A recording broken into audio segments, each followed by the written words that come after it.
Hello, my name is Len Nasman.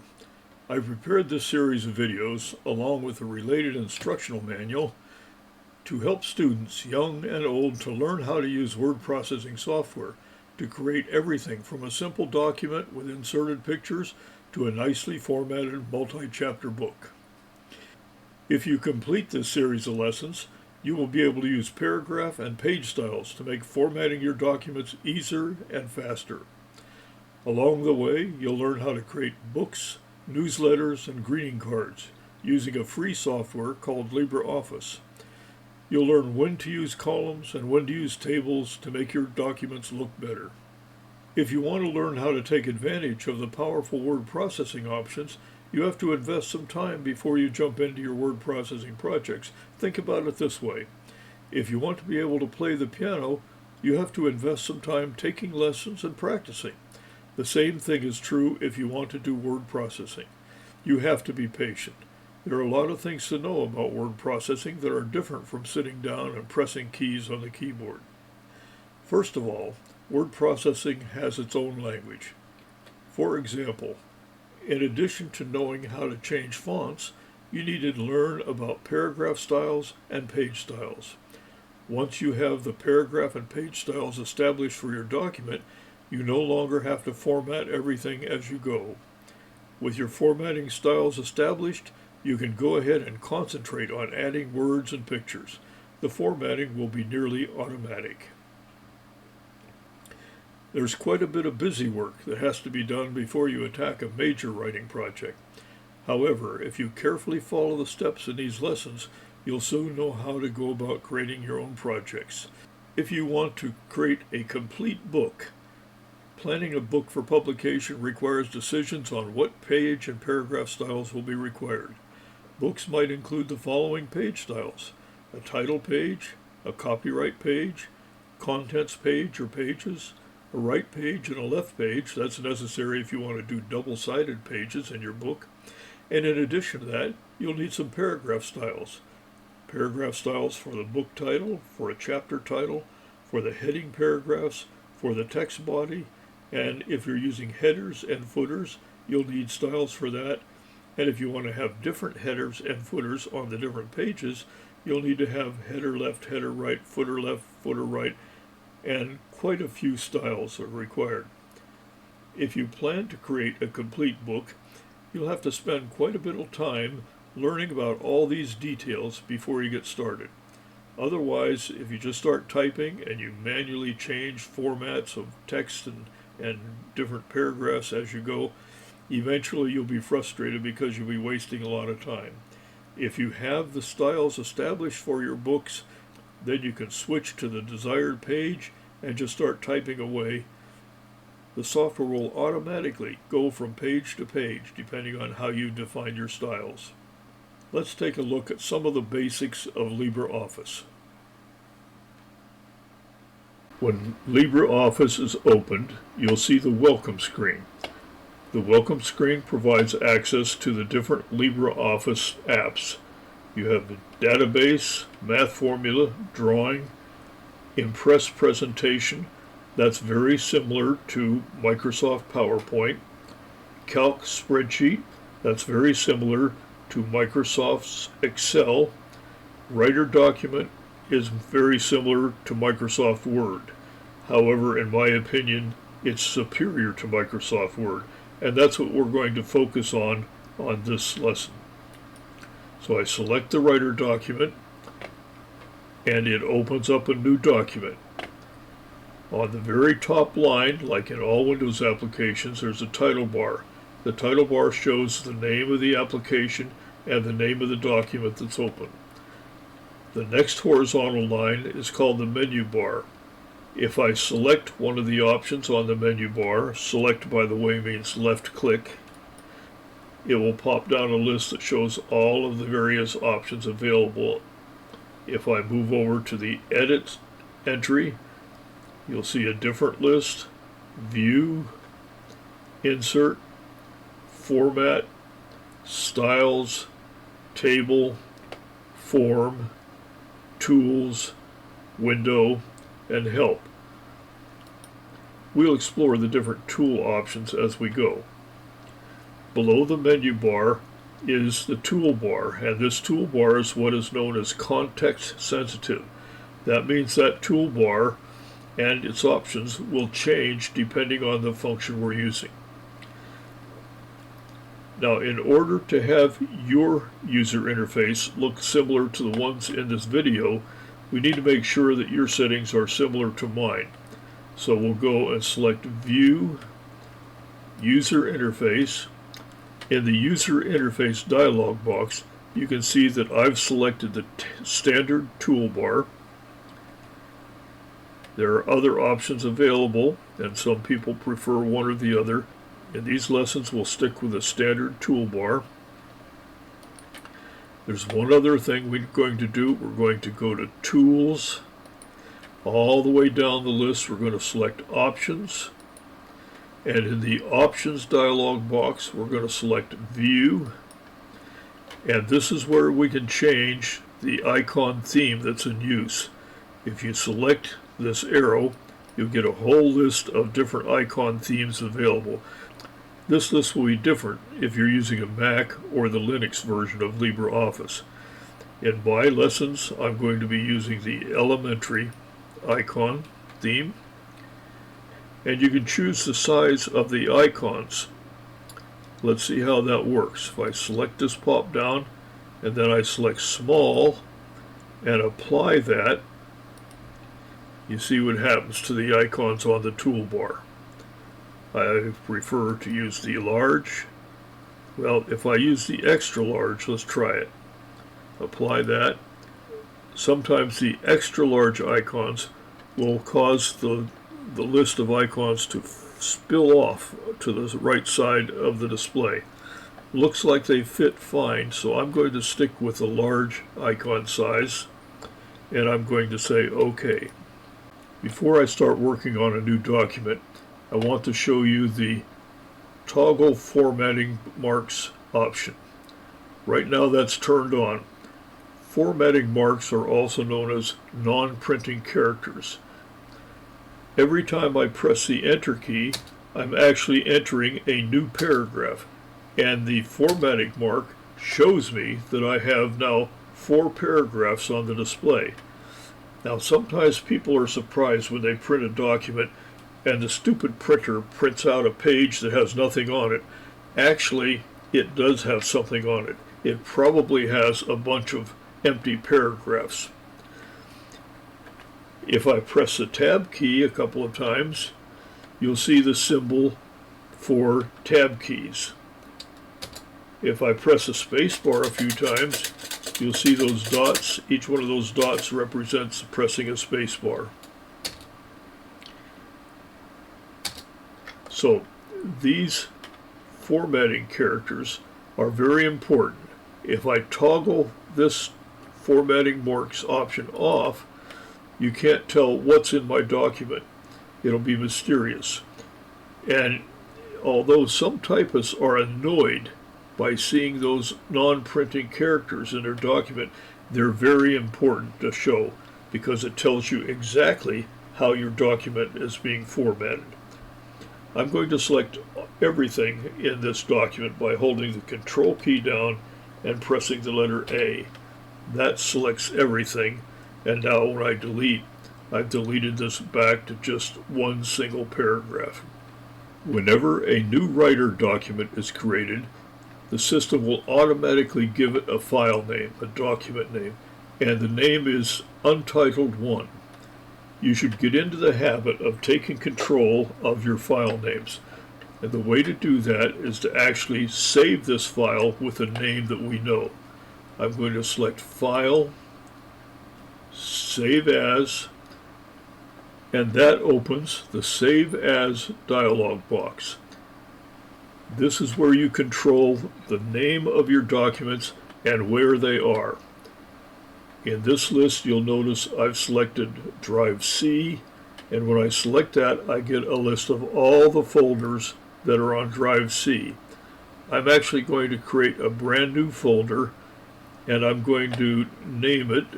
The computer doesn't know that I'm done with this name until I actually hit the Enter key. And now I'm going to sort all of the folders on drive C. Scroll up here, and every time I click on this name in this list, it's going to switch from ascending order to descending order. I'll select it again, and there you see my AAA practice documents. The reason I named it AAA practice documents is that it forces it to be high on the list and makes it easier to find. Let me open this folder by double clicking. Click. And now you can see that I'm on drive C in a folder named practice documents, and there's nothing there. So now I'm going to create the file name for this document, and I'm going to name this document practice 1.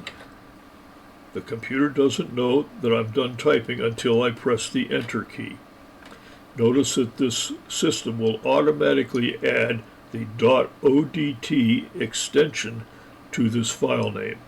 So I select save, and now take a look at the title bar. Now I'm using LibreOffice Writer, but I have the Practice 1 ODT document open.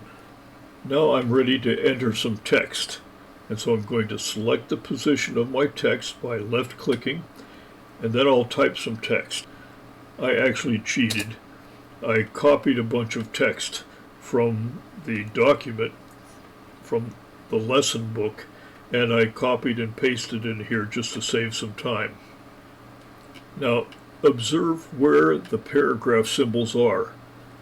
At the end of this sentence there's a paragraph symbol, and then this is a new paragraph. So all of this is in the next paragraph, all of this is in the next paragraph, and then there's an empty paragraph at the end.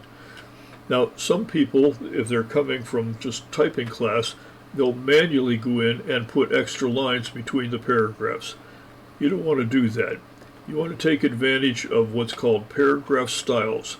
Notice up here that we're using the default paragraph style. Let me change that, but first I want to select all the text here, so I'm going to hold the Control key down and press A. That selected all the text in the document. Now I'm going to go to the paragraph style list, and I'm going to select body text. Watch what happens. Notice that the body text paragraph style automatically puts spaces between the different paragraphs. Notice that there's a flashing cursor here, down here in this last paragraph. Let me show you how you can control the position of that cursor. The easy way is just to go to a new place and select or left click once. Now you see where the flashing cursor is. Some people, when they want to select text, will click and drag. They'll left click and drag to select text. There's a better way. The problem is if you click and drag, if your mouse skills are not exactly precise, you may drag stuff someplace you don't want. Watch what happens when I double click on a word. Click. It selects the entire word. Now comes the next trick. Triple click. Click. The triple click selects an entire sentence. What happens if I quadruple click? There's a tough one. Quadruple click selects an entire paragraph. So now you can move around with a mouse and put the cursor any place you like. Let's say you wanted to change one of the words in this text. Perhaps I want to click. Now I have a selected word. I'm going to hold the Shift key down and click a little farther along and add it to my selection. And now I've selected a word plus. Once this is selected, I can change the character style. I can go up here and I can say, make that bold. So you need to practice these different selection tricks. There are some other tricks you need to know about. You can move the cursor around and left click to place it in a new place. But watch what happens when I press the home key. The home key will jump to the beginning of the current line. If I was down here and pressed home, it jumps to the beginning of that line. If I hold the control key and press home, it jumps to the beginning of the document. If I press the end key, it jumps to the end of that line. If I hold the control key down and press end, it jumps all the way to the end of the document. There are a number of tricks you should practice for moving the cursor around. Take some time and do some practicing. Manually move the cursor to a new place, double click, triple click, quadruple click, jump to the end of a document, jump to the beginning of the document, jump to the end of a line, jump to the beginning of a line. All of these things require some practice.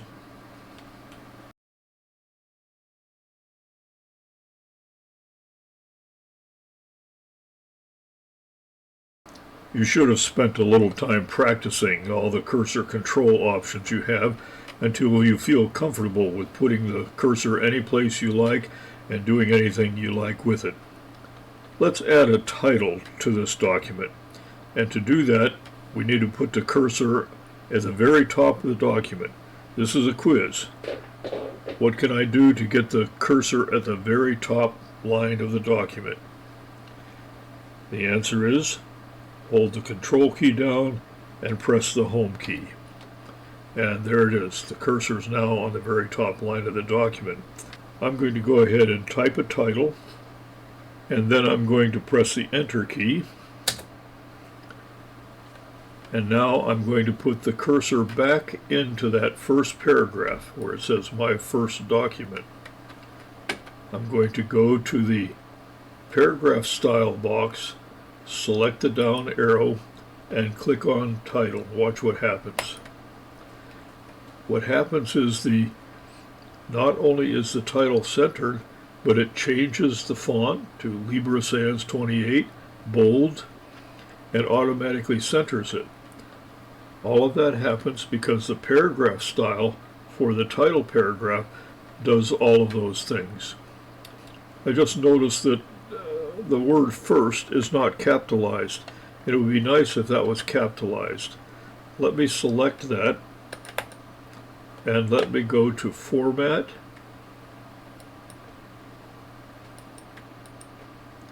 Text, and go down and say capitalize every word, and now it's there. Let's just experiment to see how this text formatting works. I'm going to go click, click, click to select the whole paragraph, and I'm going to go Format, Text, and I can say toggle case. Watch what happens if I do that.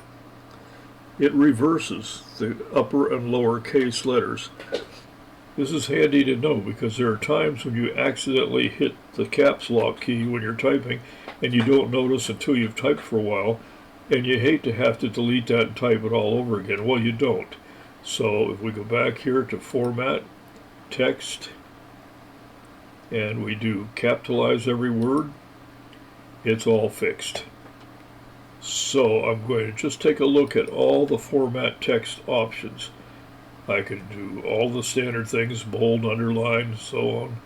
And I can increase the size, I can decrease the size.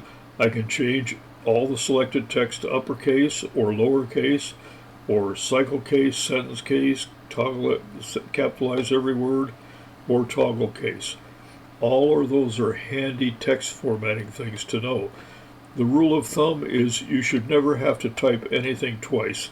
And if you accidentally type something with the wrong text formatting, you can go in and change the formatting just by going Format, Text, and select an alternative.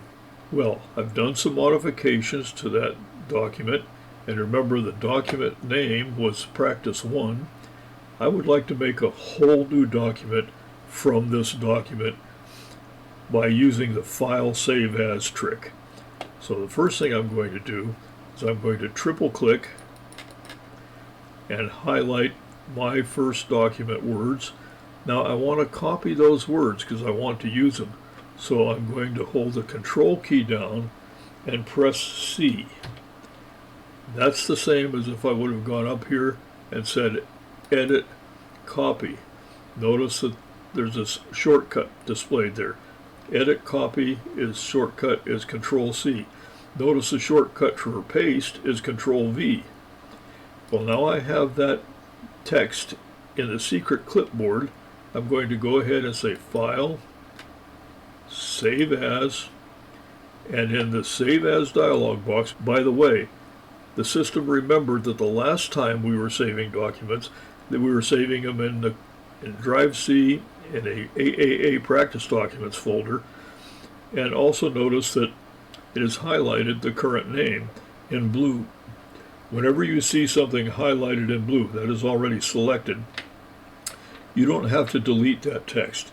You can just start typing and replace it directly. In this case, I'm going to paste my text, Control V, and it remembered from the secret clipboard that I copied those words and put in the clipboard, and now it's pasted.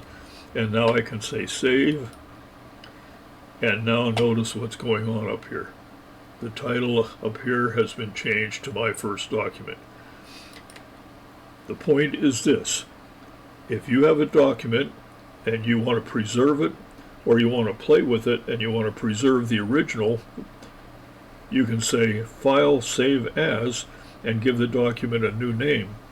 This will give you a whole new version of the document, and that's very handy. You'll see when we get to writing book chapters how this can be very useful. Also, the copy and paste trick is one that you should memorize. Those shortcuts, you can use them all the time. Control C, copy, paste, Control V. Well, now that we've done that, let's expand our tour of the user interface. Take a look at the bottom of the display. This bottom line, it says that we're on page 1 of 1. And by the way, if you had 200 pages here, you could click there and just type in a page number and jump to that page. The next thing over is we have 167 words or 897 characters so far in our document. We're using the default page style. In the next lesson, we're going to be creating our own page styles. We're using the English version. Way over here, there are different ways to view the page.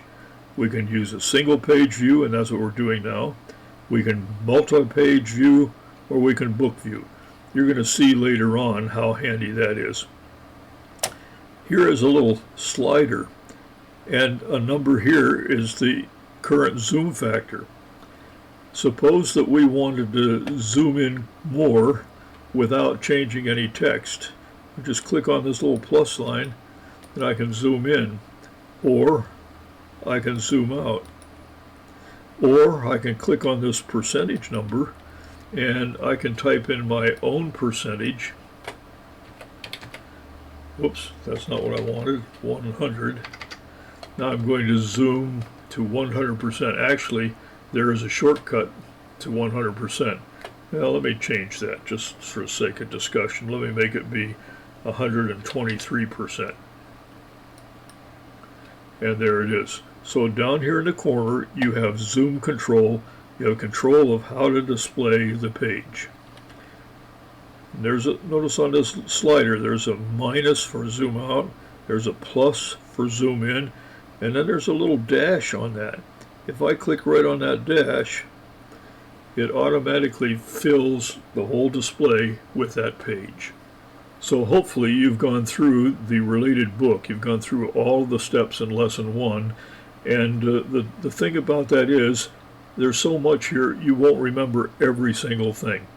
So what you should do if you're a good student, you should close LibreOffice, open it up, start a brand new document of your own, and see if you can create a new document with a new name with some formatting applied.